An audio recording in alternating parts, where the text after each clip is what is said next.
Olympics. The Bastar Olympics, a month-long sports carnival across 7 Maoist-affected districts, are currently unfolding with a scale and emotion that few could have imagined. It is a social transformation project.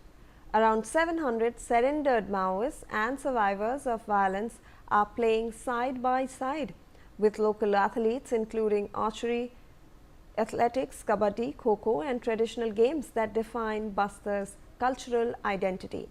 This year, the number has surged to 3.92 lakh registrations, including over 2.27 lakh women, a massive jump from last year.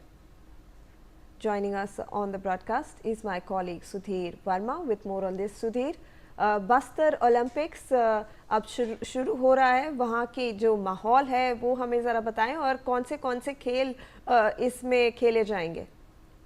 जी बिल्कुल शिवानी, जिस प्रकार से अगर देखा जाए तो बस्तर को नक्सल मुक्त करने के लिए सरकार हर संभव प्रयास कर रही है, तमाम रणनीतियां बना रही है और रणनीतियां बनाकर जो ऑपरेशन है वो कहीं ना कहीं धरातल पर जो परफॉर्म है वो कहीं ना कहीं किए जा रहे हैं। तो वहीं जो नक्सलवाद का रास्ता छोड़ चुके हैं उनको किस प्रकार से बेहतर रोजगार दिया जाए, साथ ही साथ उनके अंदर के हुनर को किस प्रकार से बाहर निकाला जाए। चाहे बात करें खिलाड़ियों की, तो अगर देखा जाए तो बस्तर ओलंपिक ऐसा खेल है जिसमें बड़ी संख्या में जो आत्मसमर्पण करने वाले नक्सली जो है वो कहीं ना कहीं भाग लेते हैं, अपना हुनर कहीं ना कहीं दिखाते हुए नजर आते हैं और न केवल के खिलाड़ी बल्कि अन्य राज्यों के खिलाड़ी भी जो है इसमें भाग लेते हुए नजर आते हैं। अगर देखा जाए तो लगभग 3 लाख से अधिक खिलाड़ी इस बार इस बस्तर ओलंपिक में भाग लेने वाले हैं, जिसमें लगभग 700 से 750 जो खिलाड़ी हैं वो नक्सल मुक्त या कहे नक्सली हैं जिन्होंने कहीं ना कहीं आत्मसमर्पण किया था, उन्होंने भी इस प्रतियोगिता में भाग लिया है और लगातार खेल के माध्यम से युवाओं का जो हुनर है वो कहीं ना कहीं निकालने का प्रयास सरकार करते हुए नजर भी आ रही है और कहीं ना कहीं क्लियर संदेश भी साफ तौर पर सरकार का देखने के लिए मिल रहा है। क्योंकि देखा जाए तो बस्तर को नक्सल मुक्त करने के लिए केंद्रीय गृह मंत्री अमित शाह ने जो टारगेट दिया था नक्सल मुक्त छत्तीसगढ़ 2026 का, तो ऐसे में कहीं ना कहीं उस ओर भी एक बड़ी सफलता ऐसे कहीं ना कहीं माना जा रहा है। क्लियर संदेश सरकार का देखा जा रहा है कि नक्सल का रास्ता छोड़कर अपने अंदर के जो हुनर है वो कहीं ना कहीं बाहर निकाले ताकि उससे रोजगार कहीं ना कहीं उत्पन्न हो सके। ऐसे तमाम जो बातें जो है केंद्रीय गृह मंत्री इससे पहले भी जब एक कार्यक्रम आयोजित किया गया था तो उन्होंने ये अपने संबोधन में कहा था कि नक्सल का रास्ता छोड़कर विकास की मुख्य धारा से जुड़े। तो लगातार ऐसे कार्यक्रमों के माध्यम से बस्तर को विकास से जोड़ने, साथ ही साथ जो नक्सल का रास्ता छोड़ चुके हैं उनके अंदर की जो छुपी हुई प्रतिभा है उनको निकालने का प्रयास जो है सरकार करते हुए नजर आ रही है। एक बड़ा कार्यक्रम 3 दिवसीय लगातार जारी है और आज उसका समापन कार्यक्रम है। इस कार्यक्रम में जो केंद्रीय गृह मंत्री है वो आज शामिल होने वाले लगभग दोपहर 1 बजे राजधानी रायपुर से जगदलपुर से रवाना हो जाएंगे, जहां वो तमाम कार्यक्रमों में शामिल होंगे, तमाम खिलाड़ियों से मुलाकात करेंगे और लगभग दोपहर 4 बजे के बाद जो है दिल्ली के लिए रवाना हो जाएंगे। जी, हमारे साथ बने रहे Sudhir. In fact we have some more inputs on the story on the Bastar Olympics that are currently underway. Bastar IG P. Sundaraj has given a statement. He has said, and I quote, "With the efforts of the central and state governments, we are seeing a change in Bastar." Let's in fact listen into what he has stated. सकारात्मक रूप से लगातार परिवर्तन होते आ रहा है, बस्तर का तस्वीर बदल रहा है।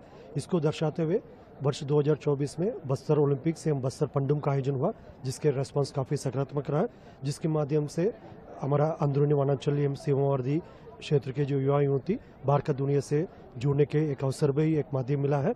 इन सब पॉजिटिव रेस्पॉन्स को देखते हुए वर्ष 2025 में भी बस्तर ओलंपिक्स का आयोजन अभी अलग अलग चरण में पूर्ति होते हुए दिनांक 11 दिसंबर से लेकर 13 दिसंबर तक अंतिम फाइनल चरण का कार्रवाई प्रारंभ हो गई है। कल दिनांक 13 दिसंबर को बस्तर ओलंपिक्स का क्लोजिंग सेरेमनी में माननीय केंद्रीय गृह मंत्री महोदय, माननीय मुख्यमंत्री महोदय छत्तीसगढ़ शासन एवं उप मुख्यमंत्री महोदयगण तथा अन्य वरिष्ठ पदाधिकारी उपस्थित रहेगा और काफ़ी उत्साह से हमारा 7 जिला से जो युवा युवती खिलाड़ी सब पार्टिसिपेट कर रहा है। काफ़ी अच्छा ऊर्जा देखने मिल रहा है। इसमें एक विशेष रूप से नुआ बाट कर हमारा एक टीम है जिसमें आत्मसमर्पित एवं पुनर्वासित माओवादी कैडर तथा नक्सल घटना में जो पीड़ित व्यक्ति दोनों मिलकर नुआबाट की एक टीम गठित किया गया। उसके स्थानीय गोंडी भाषा में नया रास्ता का अर्थ होते हैं बस्तर। सो सिद्धीर, हमने देखा है कि ये बहुत ही अच्छा इनिशिएटिव है। इनफैक्ट यहाँ पर जो सरेंडर्ड माओइस्ट है और जो माओइस्ट से पीड़ित थे विक्टिम्स, वो भी साथ आते हैं एथलीट्स के साथ और सब एक साथ मिलकर ये कल्चरल प्रोग्राम में पार्टिसिपेट करते हैं।